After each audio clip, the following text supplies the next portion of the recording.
Hello, everyone, and peace of Christ to all of you.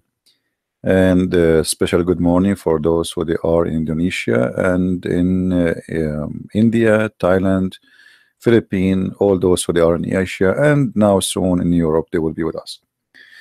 Um, as you see, our topic today is about what Muslims always come to us with. We go down, we will find how they will see Allah. Allah will come to them in a shape other than the shape which they knew. So Allah what? Allah have shape, and He changed His shape other than the one which they knew or they saw first time. And when He come to them, they will say to Him, you are not Allah. They will kick His ass. So Allah will go to His closet and He changed His shape, and then He will come to them. And imagine first time when He come, they will say to Him, we seek refuge from you, brother. You are not Allah, which means they consider Him shaitan.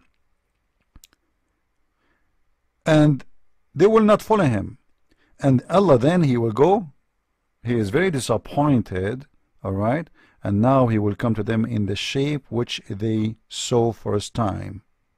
Like what? Actually, they changed the translation. The translation, it says the one they saw first time. Then it says Allah will come to us and we will recognize Him. Then Allah will come to them in a shape which they know, and they will say, He will say, I am your Lord. And then they will say, no doubt you are our Lord. So Muslims reject Allah just because He changed His shape. It's exactly what they are doing to Jesus. They refuse Jesus because He is coming in the shape of a man. Here we go, this is your God, is coming to you, and you are accusing Him to be the devil. They say to Allah, imagine, they say to Allah, Allah said to them, I am your Lord. And then they say to Him, we seek refuge with Allah from you, which means they consider Him the devil just because He changed His shape. That's what you are doing, you Muslims, with Jesus. You don't like the shape, don't you? You want God to come to you in the way you like. What is the shape you like? Which is very funny here, by the way, because Allah, He come to them in a shape which they knew. What is that? What is that? Let us see. A few line down, we will notice what is that. That is the leg. When the shank would be uncovered. What is the shank of Allah, Muslims? It must be a holy shank. Allah have a shank? What does that mean?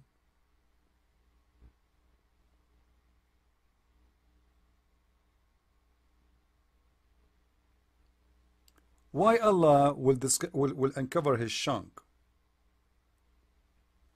Do you see it? This is not my translation, and this is Sahih Muslim, and the hadith number is in front of you. So when the Quran speaks, Allah is going to show His shin, as we showed you in the Quran here. This is a real shin.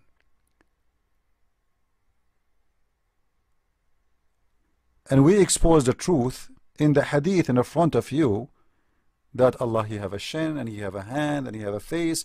And actually, I have a debate with two Muslim scholars, the head of the Islamic Center of Tennessee, you can go watch it, the Dr. Nabil Bayaqli, and the Imam of the Mosque of the Tennessee, his name Malik Sar, and they agree that Allah, yes, have a physical being, and He have a shin, He have a leg, He have a hand.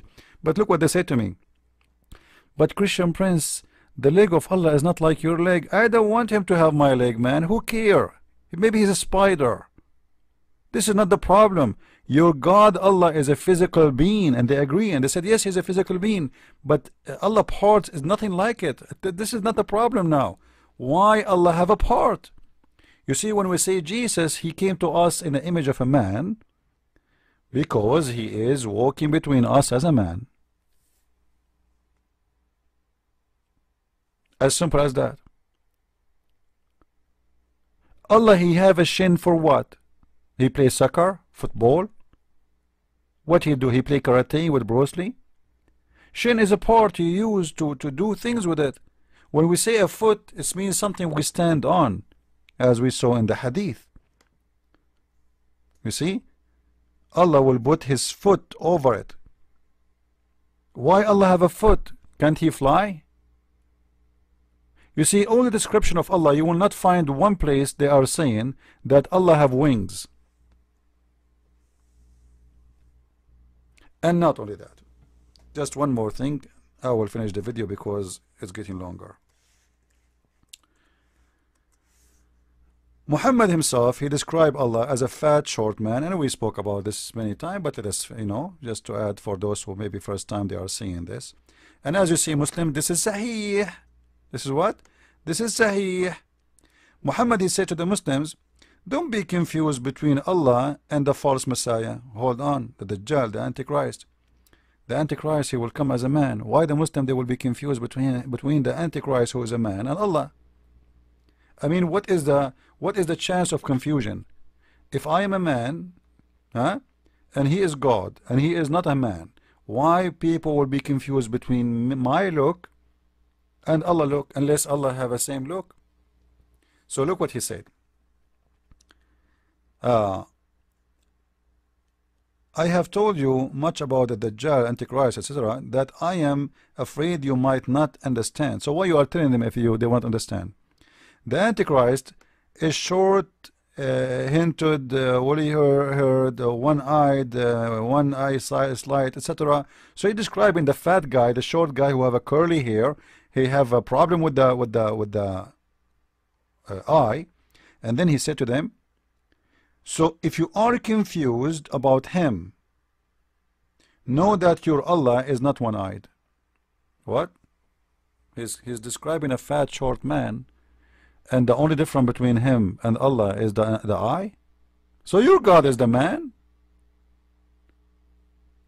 You see, this story here, to be accurate, should be comparing between the true Messiah and the false Messiah, not between the false Messiah and Allah.